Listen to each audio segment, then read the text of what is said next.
and welcome back to Animation Weekend and the AKAPAD, the Film Buff podcast. Welcome in. Come through my door, Peter A. DeLuca. I'm your host, your obsessive film freak. We're beginning a little bit of a very cool deep dive because these are things I don't think about until they're in front of my face. Everyone is streaming, talking about, tweeting, Facebooking, posting about Daredevil Born Again. 7 years. The Netflix live action Daredevil changed everything. But it took 7 years for us relatively to get a season 4. But Disney Plus is delivering that. But let's get into the origins of Daredevil within American media. Starting here. His first cartoon appearance. Amazing Spider-Man and His Amazing Friends. I butchered that. It's Spider-Man and His Amazing Friends. Let's roll that intro so we can talk about it. Quiet on the set. Camera speed, sound production, take one. Action. So a lot. Yeah, and you heard this come out of the 90s and into the 2000s. It's a hard position to dissect, but let's just really address one of the Daredevil elephants in the room. Daredevil is Marvel's Batman. The Man Without Fear is equal to the Dark Knight. So much so that the two even fought each other. They've had crossover comics where the two companies collaborate and, DC does their edition, Marvel does theirs. I don't want to get into what happens in some of those. But when we further dissect how similar these two characters are and why Daredevil resonates, he resonates in this dark, gritty. Now, I did an episode not long ago about my 2003 Daredevil, the Ben Affleck live-action movie, the memories of that. Because Daredevil is a street character. He lives in the shadows. He pummels people. He is somewhat of a p-hound. He likes the girls. But there's two versions of Daredevil, as there is two versions of Batman. For the Dark Knight, we easily accept him being cartoony, campy, but we also accept him being dark and vigilante. Daredevil is the same. And we see that in his early comic book appearances for almost his entire one half of his comic book arc, believe it or not, is Daredevil not being very serious, being a good superhero, having a supporting cast, and having villains of the month, where every single issue of Daredevil, he would fight Buzzsaw, he would fight Stiltman. I'm not exaggerating, these are two Daredevil villains. But then the modern age hits, and Daredevil becomes a darker character thanks to Frank Miller, who, here we go, also transformed Batman. His work on the Dark Knight made the Dark Knight the Dark Knight. And when we go through the media history of Daredevil, starting with this episode, we see it. But Daredevil's first animation appearance is actually in 1983. But we go back one series, a different show, back to 1982. More specifically, January 23rd, The Web of Nephilia. The Web of Nephilia. The Web of Nephilia.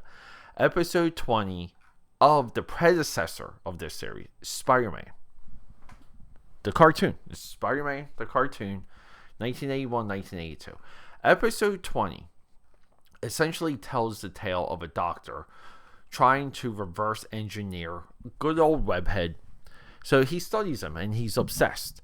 And he figures out that Webhead, Spidey, he's powered by radioactiveness. He's powered by a radioactive spider bite of some source. This is great. This is pure comic book. This is also something we've seen in the comics time and time again, and every creator within their arc has their version of this story.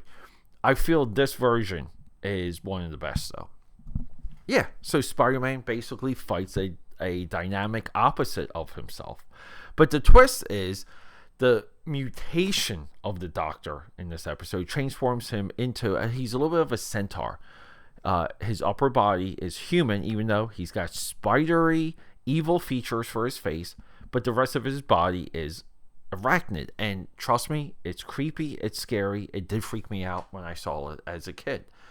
So we take this episode and let's remake it. We're going to remake this episode. So October 8th, 1983, this episode gets remade and re-aired. This is, guys, this is why we do things here, because we make these connections and we put the work in. Because no one's made this connection. Also, coincidentally, episode 20 overall of this series of Spider-Man Season 3 and His Amazing Friends. This episode focuses on Scorpion, focuses on the chemical that transforms Scorpion. Kingpin is involved. This chemical gets transformed and mutated. And by the end of the episode, we have Spider-Man getting framed. We have the Scorpion bookending the episode. And then we have a pursuit to prevent this chemical from doing any harm in the world.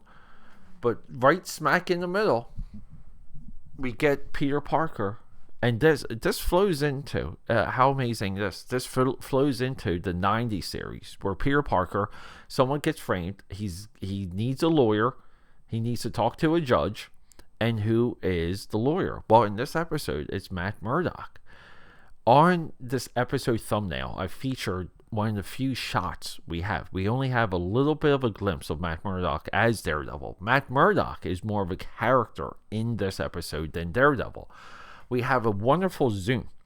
The camera zooms in on Matt Murdock's face and we fade into him as Daredevil, in New York City with Stan Lee's narration. Stan Lee's narration tells us only if Peter Parker knew that his lawyer has an alter ego, and that alter ego is that of Daredevil. This is everything that comic books are made of. And to hear Stan Lee's voice, and later to have people question, does Stan Lee create this? Does Stan Lee create that? Stan Lee made himself so public. He put himself so much out there. He deserves co-creation credit of anything that Marvel touches. How about that? You guys want swinging for the fences opinions? Daredevil is co-created by Stan Lee, but no one, even at this time, did more work to get Daredevil in front of people's faces than Stan Lee. The quick association of a human being with comic book creations, guys, it's all here. It's great to see Daredevil's first media appearance with the narration of Stan Lee. So yeah, Matt Murdock helps. Spider-Man gets off, and then we're off to kind of like a desert pursuit. The Scorpion escapes, so on and so forth. We build a little bit of the sketch too within this series, and it's going to go right into Spider-Man, the animated series from the 90s. We're going to pit stop that. We're going to hit that Fantastic Four series from the 90s that a lot of people don't discuss, that I happen to love. I believe that one. And there came a blind man. Correct me, but that's the name of that episode. We'll have the name of the episode for next week's installment. And this is basically a 3-week arc. My AKAPAD. For the next 3 weekends, we will have a Daredevil drop. But we get this insertion of Kingpin even within this series, and we want to say. Kingpin is a Spider-Man villain, as echoed in the most recent computer-generated animated film, Spider-Man Across the Spider-Verse and Into the Spider-Verse.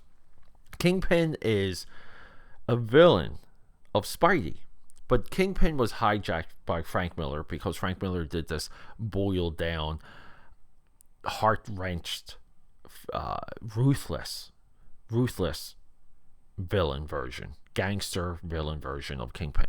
Up until this point, Kingpin was a science chaser. He always had something to steal that was sciencey. But the comic books abandoned this, and we see that even now with the Daredevil Born Again, where the Kingpin is essentially a Tony Soprano. But at one point, and during this time, because we have to make note of it, people associate Kingpin with Daredevil, so much so, even for Daredevil's first live-action appearance, Trial of the Incredible Hulk, that I believe aired in 1989. Kingpin is in that because of Matt Murdock and Daredevil.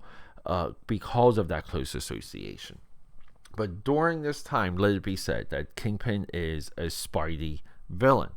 I didn't know this episode existed. I didn't even know that Daredevil had an animation appearance this early. It blew me away when I dug it up, and I love bringing you guys episodes like this. Now, it is to be said that Daredevil really isn't a part of this plot. Daredevil has a cameo. Matt Murdock has a cameo. Actually, geez, Daredevil, I don't know how you even classify. It's a Flash sideways cameo with Matt Murdock wearing the red tights. But yeah, AKAPAD, there's a little bit of a quick one today, but go to Disney Plus and check out Attack of the Arachnoid, episode 20, episode 4 of season 3, 3.4 of Spider-Man and His Amazing Friends. Thank you. Okay, that's a wrap.